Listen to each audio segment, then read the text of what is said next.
Assalamualaikum warahmatullahi wabarakatuh. Baik lagi ke channel ini, channel yang mengupload video soal tugas-tugas doang. Aktifnya kalau ada tugas doang.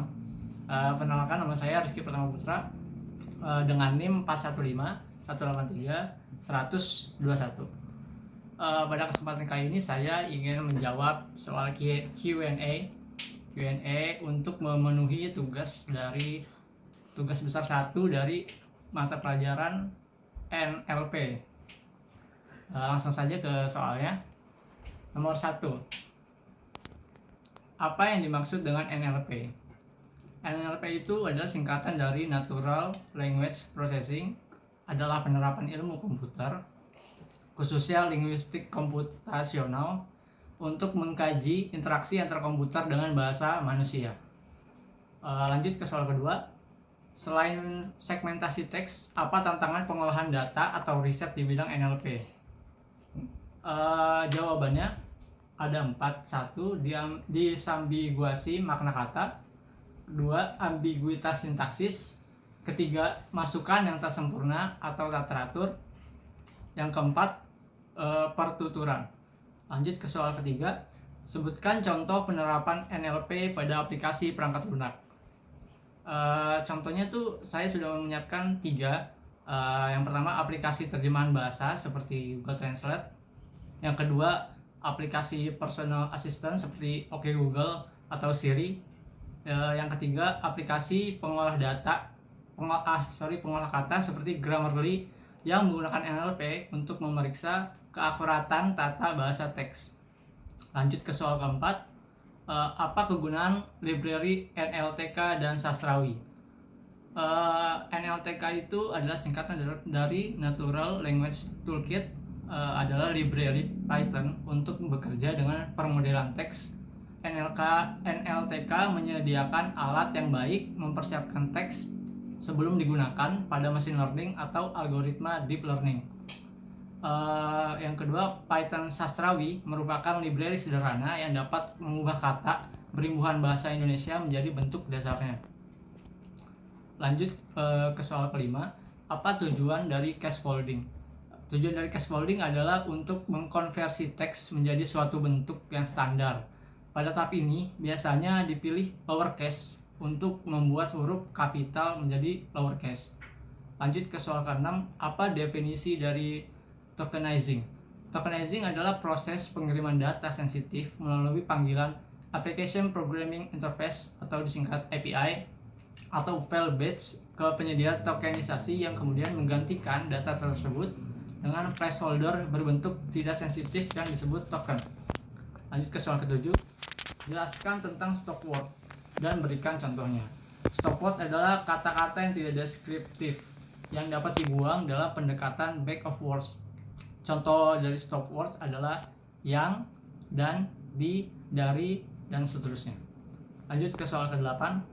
Apa algoritma yang dapat digunakan untuk streaming teks bahasa Indonesia? Yang pertama itu untuk melakukan streaming bahasa Indonesia, kita dapat menggunakan library Python Sastrawi yang tadi yang sudah kita siapkan di awal. Library Sastrawi menerapkan algoritma Nazif dan Adriani dalam melakukan streaming bahasa Indonesia. Yang kedua, algoritma Nazif dan Adriani merupakan algoritma untuk mengubah kata yang memiliki sufiks, prefiks, dan atau konfiks menjadi bentuk kata dasar. Algoritma ini menggunakan kamus kata dasar mendukung recoding, yakni penyusunan kembali kata-kata yang mengalami proses streaming berlebih. Lanjut ke soal ke-9. Apa tujuan dari word embedding? Tujuan dari word embedding ini adalah mengubah sebuah kata menjadi sebuah vektor atau array yang terdiri dari kumpulan angka. Lanjut ke soal ke-10. Sebutkan dan jelaskan model arsitektur dari word to vec. Terdapat 2 model arsitektur yang dapat digunakan pada word to vec ini, yaitu CBOW dan skipgram. Pada model CBOW word to vec menggunakan kata-kata yang ada di sebelah kiri dan kanan kata target dan dibatasi dengan window untuk memprediksi kata target. Sedangkan skipgram menggunakan sebuah kata untuk memprediksi kata-kata yang ada di sebelah kiri dan kanan kata tersebut yang dibatasi oleh window. Masing-masing kata digunakan sebagai input di encode ke dalam one hot vector. Perbedaan dari kedua model tersebut adalah model prediksi kata. Lanjut ke soal ke-11. Apa definisi dari back of words? Back of words adalah sebuah konsep yang diambil dari analisis teks, yaitu mempresentasikan dokumen sebagai sebuah kantung informasi penting tanpa mengurutkan setiap katanya. Lanjut ke soal ke-12. Jelaskan mengenai metode atau algoritma fast text. Fast text adalah perpustakaan untuk belajar embedding kata dan klasifikasi teks yang dibuat oleh Facebook Laboratorium AI Research atau disingkat FAIR. Model tersebut memungkinkan seseorang untuk membuat file pembelajaran tanpa pengawasan atau pembelajaran yang diawasi algoritma untuk mendapatkan representasi vektor untuk kata-kata. Lanjut ke soal ke-13. Apa yang dimaksud dengan n-gram? N-gram adalah salah satu proses yang secara luas digunakan dalam text mining dan pengolahan bahasa. N-gram merupakan sekumpulan data yang diberikan dalam sebuah paragraf, dan ketika menghitung n-gram biasanya dilakukan dengan menggerakkan satu kata maju ke depan. Nomor 14, jelaskan contoh penerapan n-gram. N-gram digunakan dalam berbagai macam proses pengolahan bahasa. N-gram yang digunakan tidak hanya menggunakan unigram, tapi model bigram dan trigram juga digunakan. Microsoft dan Google menggunakan model ini untuk pengembangan web mereka. Beberapa di antaranya itu digunakan untuk beberapa tugas seperti spelling correction, word breaking, dan text summarization dalam web angka. Lanjut ke soal 15. Jelaskan definisi dari smoothing. Teknik smoothing di NLP digunakan untuk mengatasi skenario yang terkait dengan penentuan estimasi probabilitas atau kemungkinan dari urutan kata yang terjadi bersamaan ketika satu atau lebih kata secara individual atau n-gram seperti bigram atau trigram pada himpunan yang diberikan tidak pernah terjadi sebelumnya. Lanjut ke soal 16. Jelaskan mengenai Laplace smoothing.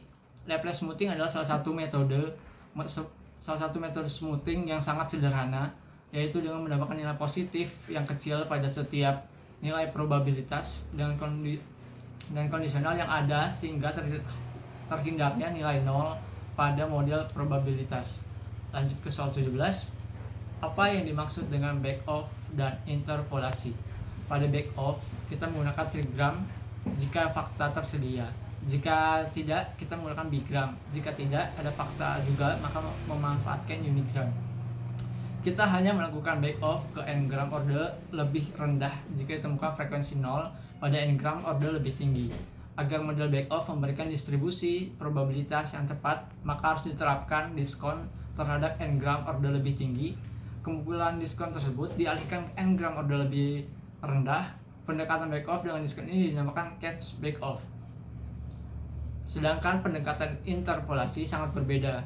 Kita harus menggabungkan probabilitas dari semua n-gram, memberikan bobot, dan mengkombinasikan frekuensi trigram, bigram, dan unigram.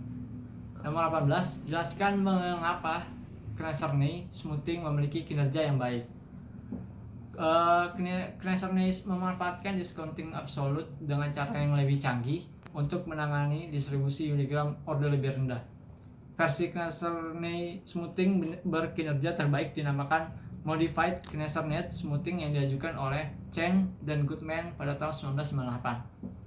Pada pendekatan ini tidak digunakan diskon tunggal, tetapi menggunakan 3 tingkatan diskon, D1, D2, D3, lanjut D1, sampai D3 doang. Diskon D1 berlaku untuk n-gram dengan frekuensi 1, D2 untuk n-gram berfrekuensi 2, dan D3 untuk n-gram berfrekuensi sama atau lebih dari 3.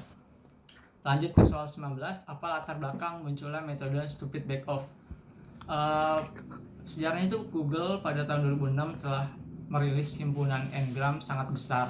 Dari semua deretan 5 kata yang hadir setidaknya 40 kali dari 1 triliun lebih kata dari running text di web, termasuk sekitar 1,2 miliar rangkaian 5 kata menggunakan lebih 13 juta tipe kata. Data raksasa tersebut sangat memungkinkan untuk membangun model bahasa skala web menggunakan Kneserny smoothing secara penuh. Memperlihatkan bahwa algoritma yang jauh lebih sederhana sudah cukup untuk menangani model bahasa yang sangat besar. Lanjut ke soal nomor 20. Soal terakhir, alhamdulillah. Apa dasar pemikiran dari metode good turning smoothing? Menurut Chow, Pemikiran dasar good turning smoothing adalah memanfaatkan count atau frekuensi sesuatu yang telah dilihat sekali untuk membantu mengestimasi frekuensi dari sesuatu yang belum pernah terlihat. Oke, cukup segitu aja Q&A kita kali ini. Sampai jumpa di Q&A selanjutnya. Wassalamualaikum. Pasti aneh-aneh nih.